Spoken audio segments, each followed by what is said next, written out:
আমরা উদ্ধার করার জন্য নদীর এপারে চলে আসলাম আবারও। এখানে আরও কয়েকজনকে খুঁজে পাওয়া যাচ্ছে না, তো আমরা চেষ্টা করতেছি সবাই মিলে যেন সবাইকে সুস্থভাবে এপার ওপারে নিয়ে যেতে পারি। সবাই দোয়া করবেন। তো এখানে যে বিষয়টি হয়ে গেছিল তুলতেছি, এই বিষয়টি অবগত, উনি অনেক অসুস্থ হয়ে গেছে। তো আমরা যারা সকালের নৌকায় নদীর ওপারে গিয়েছিলাম যে পেঁয়াজ তোলার জন্য, যাদের লোক চলে গেছিল ওপারে, আপনারা সবাই তাদের সাথে যোগাযোগ করার চেষ্টা করেন, কারণ লোক মিসিং আছে কিনা। তো আমরা চেষ্টা করতেছি সবাইকে দ্রুত এপার থেকে ওপারে নেওয়ার জন্য। যারা নদীর মাঝপথে ডুবে যাওয়া নৌকাটি, আমরা এখন চলে আসছি এপারে। দেখি এখন এদিকের কী খবর।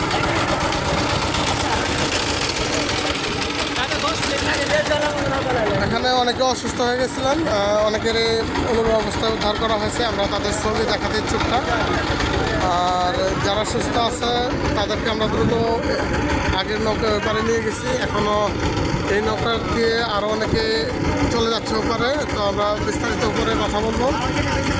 সবাই দোয়া করেন, সাথে থাকেন। ধন্যবাদ।